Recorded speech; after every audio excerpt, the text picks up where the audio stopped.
راه هادو غيخليوكم على الضص، عقلوا فين قلتها لكم. بعدا هي الاولى غيخليوكم بلا رجال. اسمع لي. راه هادو غيخليوكم على الضص، عقلوا فين قلتها لكم. بعدا هي الاولى غيخليوكم بلا رجال. انا كنعلمكم، وغيخليو بناتكم بلا زواج. ها انتم عقلوا فين قلتها لكم. دابا راه قال لك واحد القضيه، شنو قال لك؟ قال لك علاش هاد المراه هادي ملي كتفيق الصباح وهي خدامه طيب عجن صبن ما نعرف شنو، والراجل ما كيخلصهاش. واش جبتيو الخبر ولا ما جبتيوش؟ فيقوا من القلبه. دابا راهما غاديين في اتجاه يوجدوا قوانين باش الراجل يبدا يخلص المراه في هذا الشيء.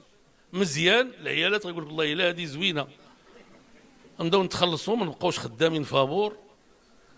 الراجل اش غيقول لكم؟ حنا ما تليناش مزوجين كاع.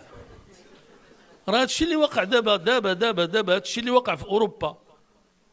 الرجال ما تلاوش بغاو يتزوجوا مع العيالات، الرجال ما تلاوش بغاو يتصاحبوا مع العيالات، الرجال ما تلاوش بغاو يشوفوا العيالات.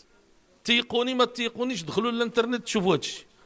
والعيالات ملي تيكونوا باقيين صغار وداك الشيء تيكون عاجبهم الحال، غير تيديروا ديك 30 عام 40 عام كتشوف راسها بقات بوحدها، لا راجل لا ولاد لا اللي يونسها، اما كتجيب كلب اما كتجيب قطه اما كتجيبهم بجوج. واش دابا هذا الشيء والله الا هذا الشيء كاين دابا في المغرب، وانا نقول لكم كاين حتى في العائله ديالي بنات مساكن ما تزوجوش، اللي جايبه كلب اللي جايبه قطه اللي جايبه باش يتونسوا. فهمتيني ولا لا؟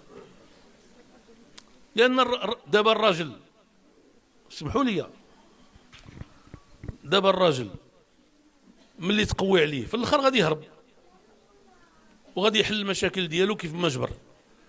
ولكن حنايا الدين ديالنا والعقيده ديالنا، المراه كتخدم في الاصل في الدار والراجل تيخدم في الاصل في الزنقه.